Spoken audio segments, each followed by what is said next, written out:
The alarm clock rang at exactly 5 in the morning in the private chambers of Clarence House.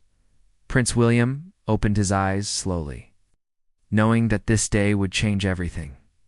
Today was the day he would become King of England. The room was still dark, but he could already hear the distant sounds of people gathering outside. Thousands of royal fans had been camping on the streets of London for days. Waiting for this historic moment, William sat up in bed and looked at the photograph. On his nightstand, it was a picture of his mother, Princess Diana, taken just weeks before her death.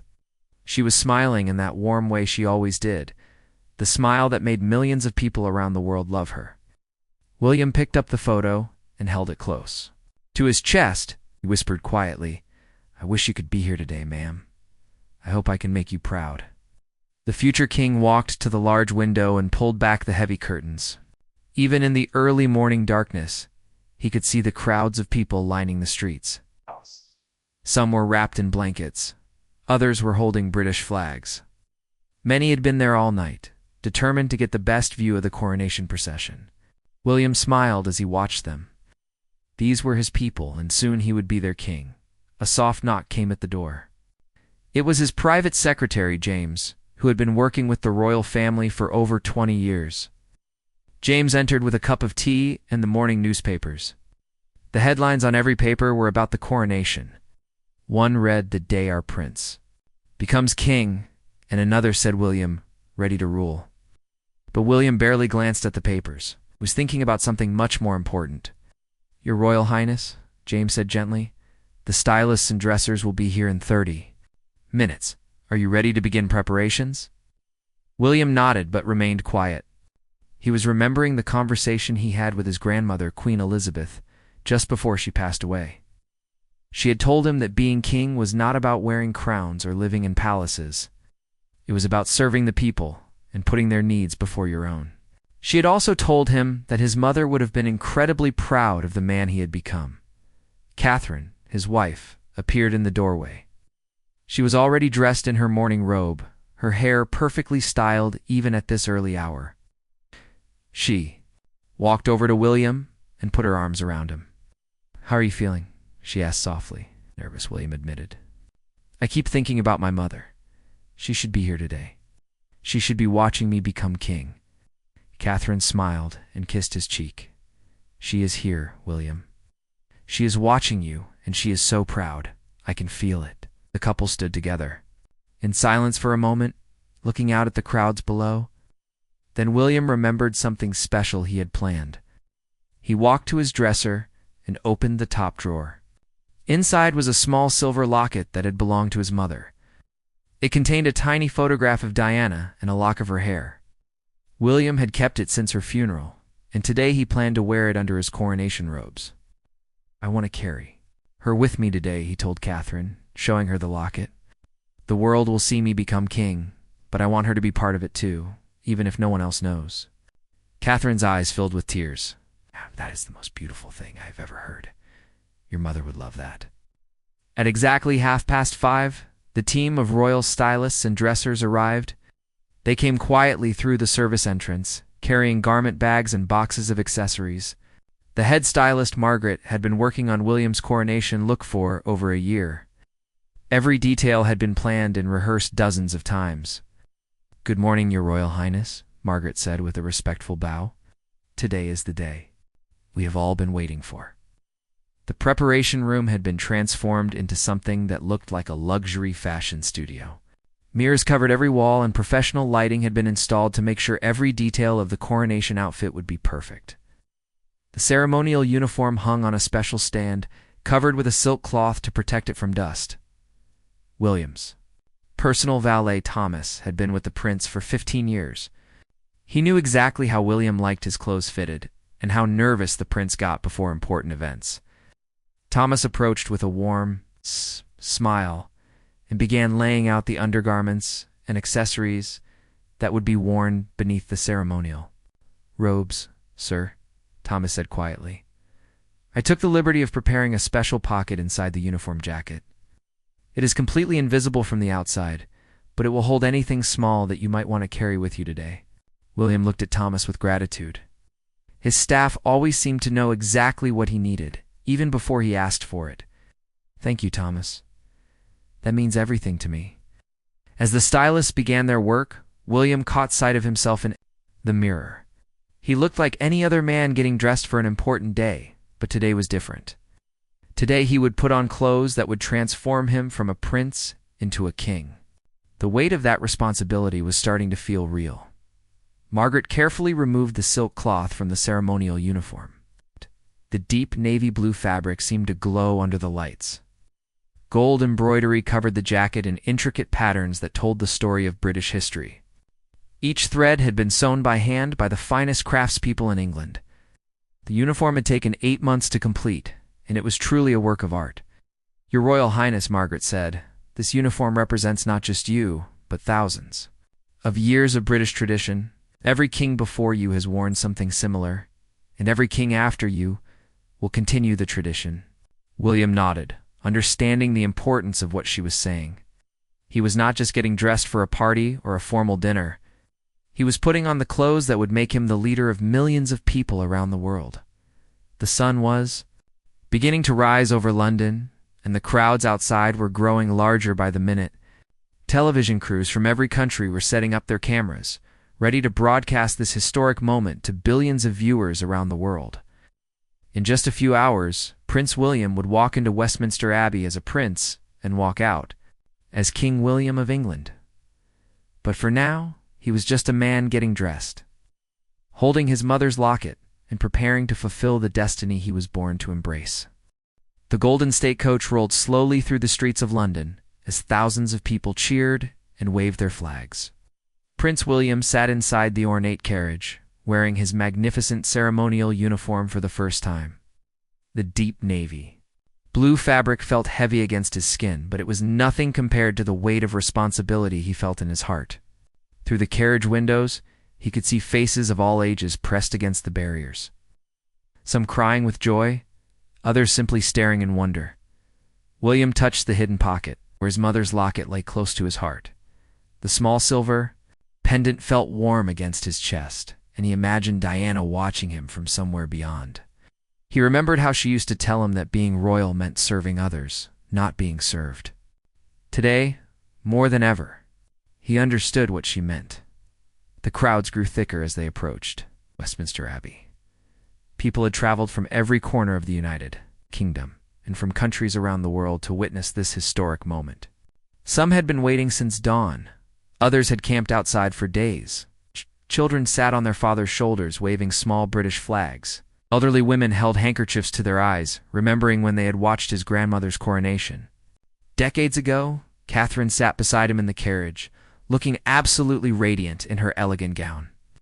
She had chosen a soft cream color that complemented William's uniform perfectly. Her jewelry was simple but stunning, featuring diamonds that had belonged to Queen Elizabeth. She reached over and gently squeezed William's hand, giving him the strength he needed for what lay ahead. "Look at all these people," Catherine whispered. "They have all come here for you, William. They believe in you." William nodded, but his throat felt tight with emotion. He'd never seen so many people in one place before. The responsibility of being their king suddenly felt overwhelming. These people were trusting him to lead them, to make decisions that would affect their lives and the lives of their children. The carriage turned the final corner, and Westminster Abbey came into view. The ancient cathedral looked magnificent in the morning sunlight. Flags from every nation in the Commonwealth flew from the towers, and the bells were ringing a joyful melody that could be heard for miles. William had been inside the Abbey many times before, but today it looked different. Today it would be the place where he would become king. As the carriage stopped in front of the Abbey, William could see the red carpet that had been rolled out for his arrival. On either side of the carpet, members of the military stood at attention in their finest uniforms. These were the men and women who served their country with honor, and soon they would be serving under King William. The carriage door opened and William stepped out onto the red carpet. The crowd erupted in cheers so loud that he could barely hear himself think. Camera flashes went off like fireworks, and he knew that millions of people around the world were watching him on television. This was the moment when the world would see him as their future king for the first time. William walked slowly up the steps of Westminster Abbey, his ceremonial sword at his side and his cape flowing behind him. Every step felt significant, as if he was walking through history itself. The gold embroidery on his uniform caught the sunlight, creating patterns that seemed to dance across the fabric. Fashion experts who were watching on television would later say it was the most stunning royal outfit they had ever seen. Inside the Abbey, the atmosphere was electric with anticipation. 2,000 guests had been invited to witness the coronation, including kings and queens from other countries, prime ministers, celebrities, and ordinary citizens who had done extraordinary things for their communities. Everyone rose to their feet as William entered. The sound of their movement created a wave that swept through the ancient building. William's children were already seated in the front row, looking both excited and nervous. Prince George, as the eldest, understood more about what was happening than his younger siblings. He sat very straight in his chair, trying to look as royal as possible. Princess Charlotte kept smoothing her dress and looking around at all the important people. Little Prince Louis seemed fascinated by the colorful stained glass windows and the golden decorations that covered every surface of the Abbey. As William walked down the aisle, he recognized many faces in the crowd. There were his friends from school and university, people he had served with in the military, and charity workers he had met during his years as a prince. But there were also faces he did not recognize, people who had been chosen to represent different parts of society. There were teachers and doctors, farmers and shopkeepers, young people and elderly people, all united in their support for their new king. The Archbishop of Canterbury stood waiting at the altar, wearing his most elaborate robes. He had been preparing for this moment for years, studying the ancient ceremony and practicing every word he would speak. The coronation service was over 1,000 years old, with traditions that had been passed down from king to king throughout British history. William took his place at the altar and looked out at the sea of faces watching him. In that moment, he realized that he was no longer just Prince William. He was about to become King William, and everything in his life was about to change forever. The weight of the crown had not yet been placed on his head, but he could already feel its presence. The ceremony began with prayers and hymns that had been sung at every coronation for centuries. The choir's voices filled the Abbey with music so beautiful that many of the guests found themselves crying. William closed his eyes and listened to the ancient words, feeling connected to all the kings who had stood in this same place before him. When it came time for William to take his oath, he placed his hand on the Bible and looked directly at the Archbishop. His voice was strong and clear as he promised to serve his people with integrity and compassion. But as he spoke the words that would make him king, he felt something he had not expected. A single tear rolled down his cheek, and in that moment the world saw not just a future king, but a man who truly understood the magnitude of what he was promising. The single tear that rolled down William's cheek was captured by every camera in Westminster Abbey. Within seconds, the image was being shared across every social media platform in the world. People who were watching the ceremony on television paused their conversations to stare at their screens. This was not what they had expected to see.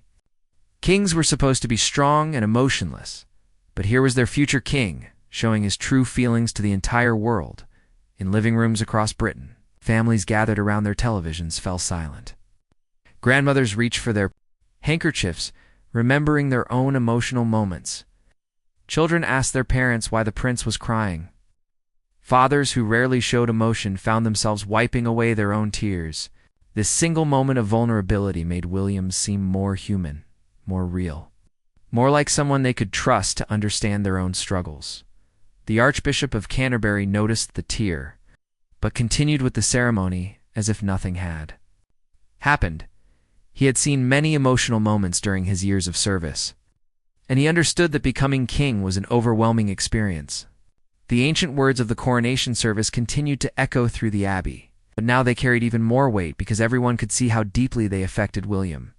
Catherine watched from her seat in the front row, her own eyes glistening with tears. She had been married to William for many years, and she had never seen him cry in public before. She knew that the tear was not from sadness but from the overwhelming sense of responsibility he felt for his people. She also knew that he was thinking about his mother and how proud Diana would have been to see this moment. The cameras continued to focus on William's face, and news anchors around the world began commenting on what they were seeing. "This is a moment of genuine emotion," said one royal correspondent.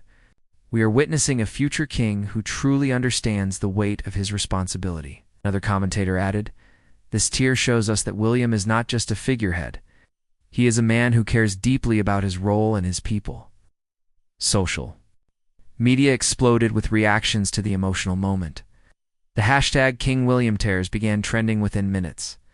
People shared their own stories about moments when they had been overwhelmed by responsibility or emotion. Messages of support poured in from around the world. "A king who can cry is a king who can feel," wrote one person. "This is why we need William as our king," wrote another. The ceremony continued with the ancient ritual of anointing. William was led to a special chair where he would be blessed with holy oil. This part of the ceremony was so sacred that it was hidden from the cameras by a golden screen. Only the most important religious leaders and members of the royal family could witness this private moment. The oil used for the anointing had been blessed in Jerusalem, connecting William to centuries of tradition and faith. Behind the golden screen, William knelt in prayer while the archbishop applied the holy oil to his hands, chest, and head. Oil felt cool against his skin, and he could smell the sweet fragrance of the ancient mixture.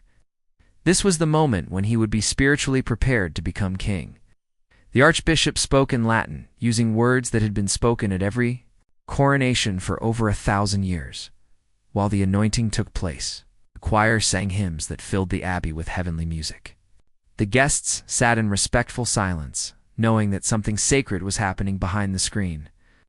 Many of them had never witnessed anything like this before, and they felt privileged to be part of such an important moment in history. When the anointing was complete, the golden screen was removed, and William emerged wearing the golden ceremonial robe called the super tunica.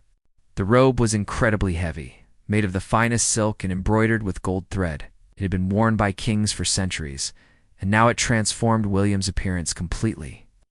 He no longer looked like the prince who had entered the abbey. He looked like a king.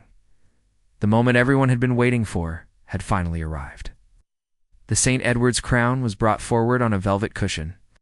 The crown was made of solid gold and decorated with precious stones that sparkled in the light.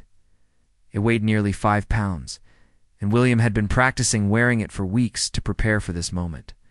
The crown was over 350 years old and had been worn by every British monarch since Charles II. The archbishop lifted the crown high above his head so that everyone in the abbey could see it. The silence was complete. Even the youngest children in the audience seemed to understand that they were witnessing something extraordinary. William knelt before the altar, his head bowed in humility, waiting for the moment that would change his life forever. "I crown you, William, King of the United Kingdom and the Commonwealth realms," the archbishop declared, in a voice that carried throughout the abbey. Slowly, carefully, he placed the crown on William's head. The weight of it settled on his shoulders, and William felt the full responsibility of kingship for the first time. As the crown touched his head, the entire abbey erupted in celebration. "God Save the King" rang out from 2,000 voices, creating a sound that seemed to shake the ancient stones. The bells of Westminster Abbey began to ring, joined by bells from churches across London and throughout the United Kingdom. Gun salutes fired from the Tower of London and from military bases around the world. William stood up slowly, adjusting to the weight of the crown. He turned to face his people, and they saw their new king for the first time. His expression was serious, but peaceful, showing a man who had accepted his destiny with grace and dignity. The ceremonial orb and scepter were placed in his hands, completing the transformation from prince to king. The cameras captured every detail of this historic moment. William's uniform, now complete with the crown jewels, created a vision of majesty that would be remembered for generations. Fashion experts would later describe it as the perfect combination of tradition and elegance. But in that moment, no one was thinking about fashion. They were thinking about the man who had just become their king and the emotion he had shown them. The coronation was not yet complete, but the most important moment had passed. Prince William was now King William, and the world would never be the same. King William stood before the altar of Westminster Abbey, the weight of the crown heavy on his head, but his heart filled with purpose. The ceremony was nearing its end, but the most challenging part was yet to come. He had to walk down the aisle as a king, not as a prince. Every step would be watched by millions of people around the world, and he knew that his posture, his expression, his grace would be remembered forever. The Archbishop blessed the new king one final time, and then it was time for William to take his first walk as the sovereign of the United Kingdom. The processional music began, and the sound of trumpets filled the ancient cathedral. William adjusted the orb and scepter in his hands, feeling their weight and understanding their meaning. The orb represented the world over which he would rule, and the scepter symbolized his authority to govern with wisdom and justice. As King William began his walk down the aisle, something magical happened. The guests in Westminster Abbey rose to their feet in a wave of movement that started at the altar and spread throughout the building. But this was not just a formal gesture of respect. People began to smile, and then to clap, and some even began to cheer. This was not part of the traditional ceremony, but it felt right. Their new king had shown them his humanity. They wanted to show him their love in return. William's children watched their father with wide eyes as he passed their row. Prince George stood up straight and gave his father a small salute, just as William had taught him. Princess Charlotte waved shyly, and little Prince Louis clapped his hands together with joy. Seeing his children in that moment reminded William why he was doing this. He was not just becoming king for himself, but for their future and for the future of all the children in his kingdom. Catherine watched, her husband with tears of pride in her eyes. She had seen him struggle with the decision to accept the crown, knowing how much it would change their lives. But now, watching him walk with such dignity and grace, she knew that he was exactly where he was meant to be. The man she had married was now the king of their nation. She had never been more proud of him. The media cameras captured every moment of William's processional walk. News anchors around the world were commenting on his appearance, his composure, and the obvious emotion he was feeling. "Look at the way he carries himself," said one royal correspondent. "This is a man who understands the weight of his responsibility." Another commentator noted, "The crowd's reaction is unprecedented. We've never seen such spontaneous affection." During a coronation ceremony, social media continued to explode with reactions to the ceremony. The image of William's tear had already become one of the most shared photos in internet history. People were posting messages of support and admiration from every corner of the globe. "Our king has a heart," wrote one person. "Finally, a royal who shows real emotion," wrote another. The hashtag King William Coronation was trending in over 50 countries. As William reached the great doors of Westminster Abbey, he paused for a moment and turned back to look at the congregation. These 2,000 people represented millions of citizens who were now his responsibility. He wanted to remember this moment, this feeling of connection with his people. He raised his hand in a gesture of thanks, and the crowd responded with even louder applause. The doors of the abbey opened, and bright sunlight streamed in. William could hear the roar of the crowd outside, thousands of voices cheering and celebrating. He took a deep breath and stepped out into the daylight as King William for the first time. The crowd outside erupted in cheers so loud that they could be heard for miles. People were crying, laughing, and waving flags. Children were sitting on their parents' shoulders. Trying to get a better view of their new king, William stood at the top of the abbey steps, looking out at the sea of faces below. The Golden State coach waited to take him back to Buckingham Palace, but first he wanted to acknowledge the people who had come to witness this historic moment. He raised the scepter high above his head, and the crowd cheered even louder. Camera flashes went off like fireworks, and he knew that this image would be printed in newspapers around the world. The royal photographers captured hundreds of pictures. As William made his way down the steps, his coronation robes flowed behind him like liquid gold, and the crown caught the sunlight, creating a halo effect around his head. Fashion magazines would later describe this as one of the most photographed moments in royal history. But William was not thinking about photographs or fashion. He was thinking about the promises he had just made and how he would fulfill them. Catherine and the children joined William at the coach, and together they waved to the crowds. The family looked perfect together, representing the future of the British monarchy. Catherine's elegant gown complemented William's ceremonial robes perfectly, and the children looked like they had stepped out of a fairy tale. This was the image that would define the new royal family for generations to come, as the golden coach began its journey back to Buckingham Palace. William reflected on everything that had happened. The ceremony had been more emotional than he had expected, but it had also been more meaningful. He had felt the love and support of his people, and he knew that he would need that strength in the years ahead. The crown on his head felt less heavy now, not because it had changed, but because he had grown into it.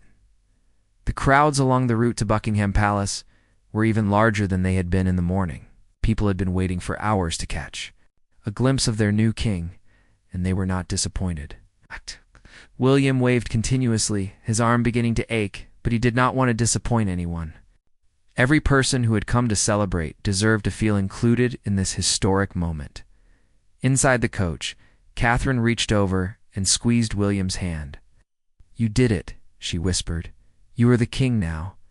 William smiled and looked at his wedding ring, thinking about all the promises he had made in his life. The promise to love Catherine, the promise to be a good father to his children, and now the promise to serve his people as their king.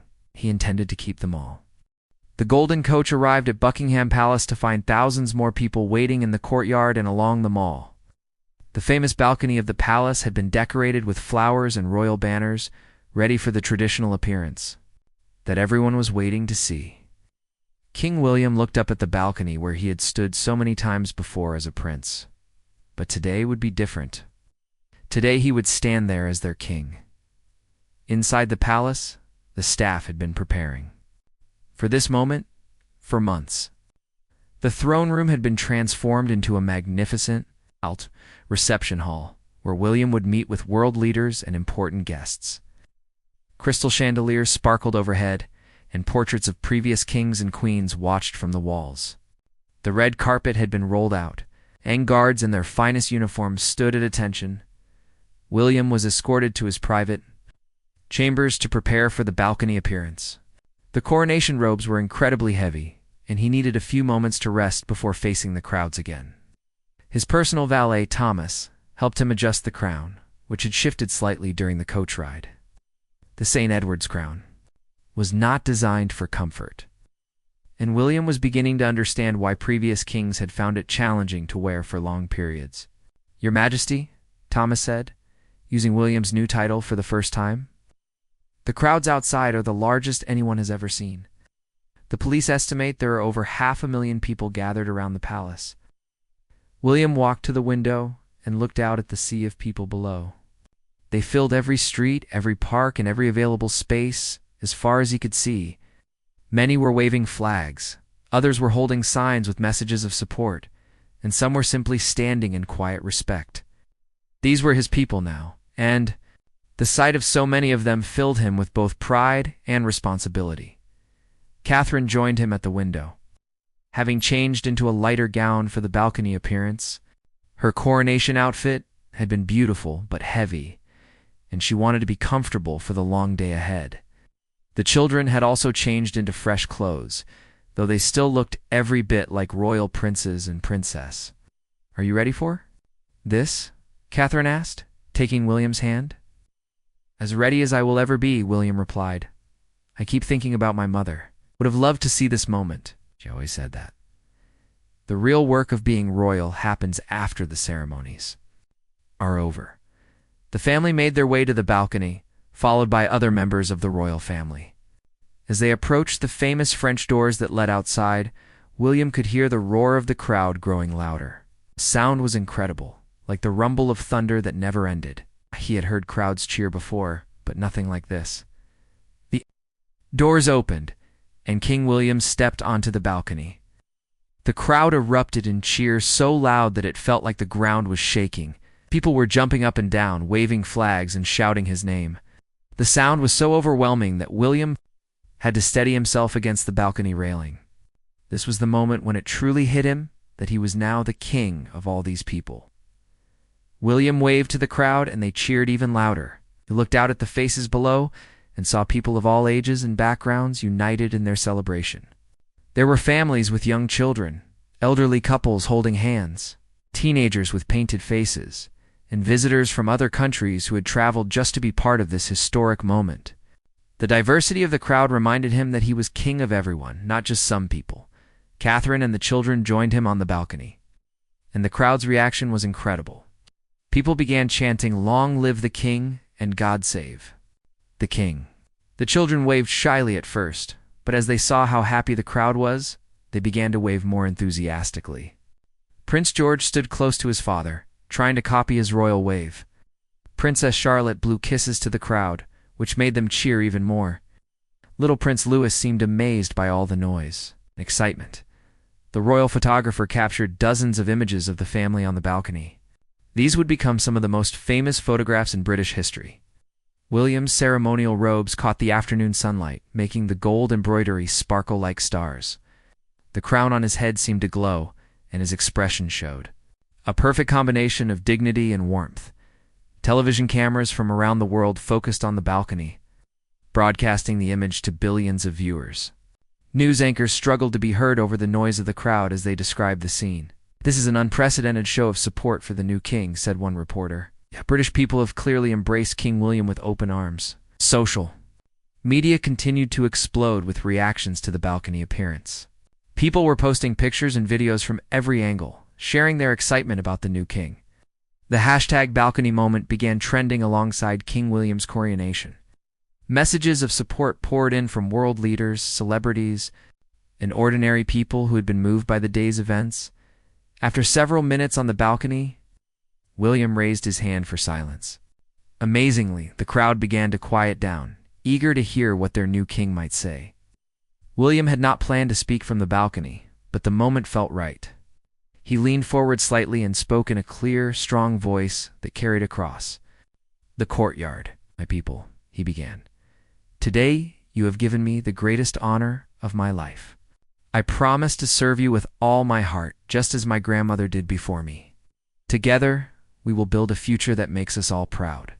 The crowd erupted in cheers once again, but this time there was something different in their voices. It was not just celebration, but also respect and affection. They had heard their king speak from the heart, and they believed in his promise to serve them well. As the sun began to set over London, William and his family prepared to leave the balcony. The crowd showed no signs of leaving, and many would stay well into the evening, continuing to celebrate. William took one last look at the sea of faces below, knowing that this moment would stay with him forever. He was no longer just a prince who would one day be king. He was King William, and his reign had begun. As the evening sun painted the sky orange and pink over London, King William finally retreated from the balcony into the quiet of Buckingham Palace. The crowds outside were still celebrating, their voices carrying through the thick walls of the ancient building. Street parties had begun all across the city, with people dancing, singing, and sharing food with strangers who had become friends through their shared joy. William sat down heavily in his private study, the weight of the crown finally becoming too much to bear comfortably. Thomas, his faithful valet, carefully lifted the St. Edward's crown from his head and placed it on a special stand. The relief was immediate, but William could still feel the phantom weight where it had rested. He understood now why it was called the burden of the crown. It was not just about the physical weight, but about everything it represented. Catherine entered the room with their children, who were exhausted but still excited from the day's events. Prince George ran to his father and climbed onto his lap, still amazed that his papa was now the king. Princess Charlotte sat beside them on the sofa, her elegant dress now wrinkled from the long day. Little Prince Louis had fallen asleep in Catherine's arms, overwhelmed by all the excitement. "Daddy, are you really the king now?" Princess Charlotte asked, her young voice full of wonder. William smiled and pulled her close. "Yes, sweetheart, I am the king now. But that means I have to work very hard to take care of everyone in our country. Just like how I take care of you." In George and Louis, the family sat together in comfortable silence, listening to the distant sounds of celebration outside. This was the first quiet moment they had shared all day, and William treasured it. Tomorrow would bring new responsibilities, new challenges, and new expectations. But tonight, he was just a father sitting with his family. The coronation had been watched by over 2 billion people around the world, making it one of the most viewed events in television history. News channels were already calling it the most emotional and authentic coronation ever filmed. The image of William's single tear had been shared millions of times, and people were saying it showed the kind of king he would be: honest, caring, and real. Fashion experts around the world were analyzing every detail of William's coronation look. The deep navy ceremonial uniform was being called a masterpiece of modern royal design. The gold embroidery, the perfect fit, and the way it complemented the traditional crown jewels were all being praised. Several fashion magazines were already planning special issues dedicated to the coronation outfits. In his study, William opened the top drawer of his desk and pulled out his mother's locket. He had worn it close to his heart throughout the entire ceremony, and now he held it in his hands, looking at the tiny photograph of Diana inside. He whispered quietly, "I did it, ma'am. I hope you're proud of me." Catherine noticed what he was holding and smiled softly. "She was with you today, William. I could feel it during the ceremony. When you cried, I think it was her telling you that you were ready." The palace staff had been working nonstop all day, but they were glowing with pride. They had served the royal family for years, and today they had helped make history. The head butler, who had worked at the palace for over 30 years, said it was the most beautiful coronation he had ever seen. The kitchen staff had prepared a magnificent feast for the evening reception. Though William barely had time to eat, messages of congratulation continued to pour in from around the world. Presidents, prime ministers, kings, and queens had all sent their best wishes to the new monarch, but the messages that meant the most to William were the ones from ordinary people. A teacher from Scotland wrote about how his students had watched the coronation and been inspired by his emotion. A nurse from Wales said, "His tears had shown her that their new king truly cared about people." The evening reception was held in the palace ballroom, where hundreds of important guests gathered to congratulate King William. World leaders, celebrities, and dignitaries all wanted to shake hands with the new monarch. William moved through the crowd gracefully, but he was clearly tired.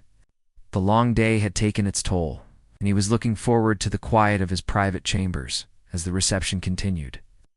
William stepped out onto a smaller balcony overlooking the palace gardens. The crowds had finally begun to thin, but thousands of people were still gathered on the mall, many planning to camp there all night to continue the celebration. The sight of so many people staying to honor him was both humbling and inspiring. Fashion. Historians were already comparing William's coronation look to those of previous kings. They noted how he had managed to honor tradition while also making the ceremony feel modern and relevant. The choice to show genuine emotion had broken with royal protocol, but it had also created a connection with people that previous coronations had never achieved. At midnight, as July 6th became July 7th, King William finally returned to his private chambers.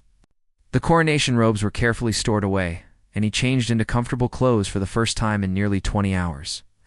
He looked at himself in the mirror and saw not a king in ceremonial robes, but a man who had just taken on the biggest responsibility of his life. Catherine was already in bed, exhausted from the day's events. The children had been asleep for hours, dreaming of crowns and carriages, and the magical day when their father became king. William sat on the edge of the bed and looked out the window at the lights of London stretching to the horizon. Somewhere out there, millions of people were going to sleep knowing they had a new king. As William finally lay down to sleep, he thought about the promise he had made on the balcony. I had told his people that he would serve them with all his heart, and he meant every word. The crown might be heavy, but the love and support he had felt from his people, that day would give him the strength to carry it. The boy who had walked behind his mother's coffin had become the king who would lead his nation into the future. The coronation was over, but King William's reign had just begun. And it had begun with a single tear that that showed the world exactly what kind of king he intended to be.